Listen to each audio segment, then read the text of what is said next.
Hello everyone.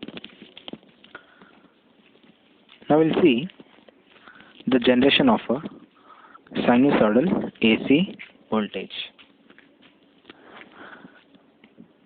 So in this figures you can see there are four figures are given.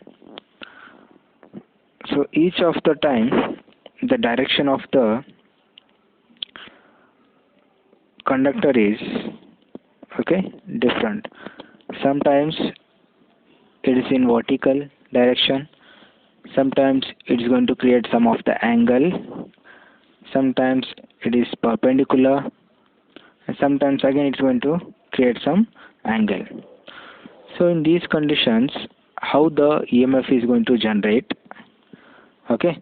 So whether the EMF will be maximum, whether the EMF will be minimum, we'll discuss in the today's video. Consider a rectangular coil of N turns placed in magnetic field. The coil is rotating in the anti-clockwise direction at an uniform angular velocity omega radian per second. So that a rectangular is nothing but your coil. So that is going to rotate in anti-clockwise direction. So in first condition we'll see when the coil is in a vertical position, the flux links the coil is 0 because the coil direction and your flux lines directions are in the same position. So there will be no cut off any flux lines. So that's why the EMF is going to generate is 0. So that's why they are telling the flux linking the coil is 0 because the plane of the coil is parallel to the direction of the magnetic field. Hence at this position the EMF induced in the coil is 0. So when the coil moves by some angle, in second condition we'll see when it rotates with a anti-clockwise direction, there is a small amount of change in a flux linking the coil. So this coil is going to cut some of the magnetic lines when it's rotate with small angle. So when the coil moves by some angle in anti-clockwise direction, there is a rate of change of flux linking the coil. Hence, the EMF induced in a coil. So this is about the second condition. So in third condition, when the coil reaches at the horizontal position.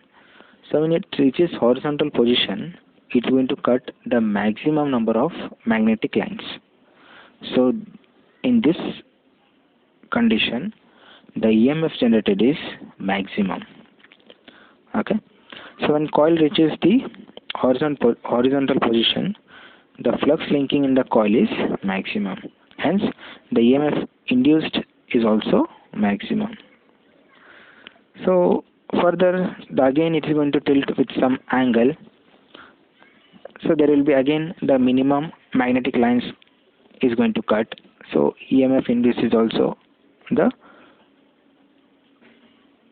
minimum because when it rotates with an angle, it's going to cut the minimum number of magnetic lines. So EMF generated is minimum.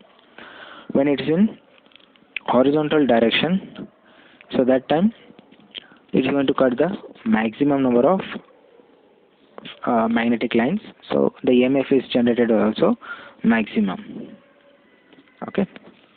So hence, when again it's going to its first position, that is when the magnetic lines and the coil are in parallel, so that time again the EMF generated is 0. So like that, it's going to generate the EMF in each of the position. So the generation of sinusoidal AC voltage can also be explain using the mathematical equations. Okay, so consider a rectangular coil of n turns placed in uniform magnetic field in the position. You can see in figure so how the coil is placed in the magnetic lines. The magnetic flux linking the coil is downwards direction.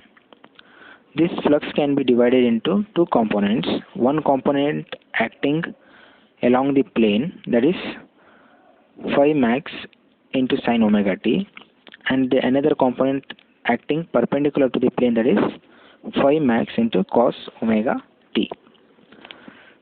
So we'll take the component acting perpendicular to the plane, because in this the maximum number of magnetic flux lines is going to cut. Okay, so phi is equal to phi max into cos omega t.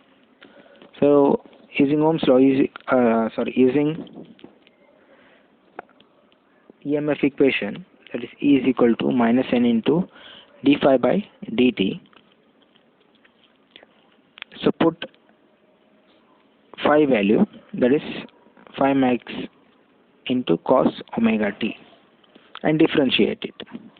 So you'll get E is equal to n into phi max omega sine omega t.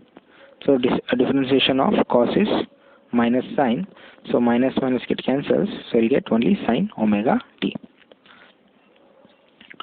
So E is equal to Em sine omega t, where E is nothing but n phi max into omega,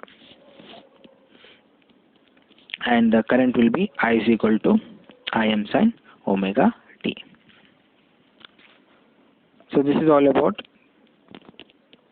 the generation of sinusoidal AC voltage.